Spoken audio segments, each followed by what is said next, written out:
محمد الشناوي أساسيا مع النادي الأهلي، وخوسيه ريبيرو يستجيب لجميع طلبات الكابتن محمد الشناوي.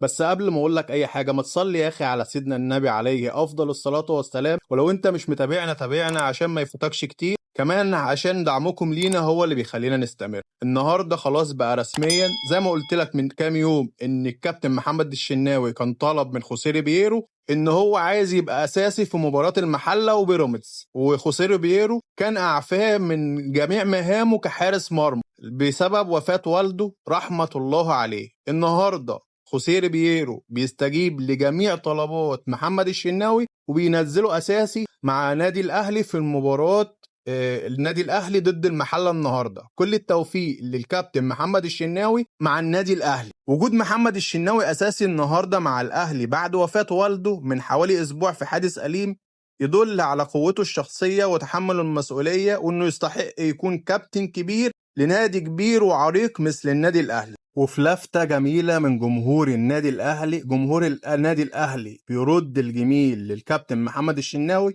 وبينزل له الصورة ديت، بيقول له كلنا في ظهرك يا بطل، كلنا في ظهرك يا قائد، كل الدعم ليك يا قائد. لفتة جميلة بتوريك قد ايه في ترابط بين جمهور النادي الأهلي ولاعيبة النادي الأهلي. الله يرحم ويغفر لوالده يا رب، ويلهمه الصبر والسلوان. كل الدعوات بالرحمة والمغفرة لوالد محمد الشناوي، وكل الدعم الكابتن وقائد الفريق النادي الأهلي الكابتن محمد الشناوي، وكل التمنيات للنادي الأهلي بالفوز النهاردة. ما تنساش تعمل متابعة لصفحتنا، ولو انت على قناة اليوتيوب اعمل اشتراك وفعل زر الجرس عشان دعمكم لينا اللي بيخلينا نستمر.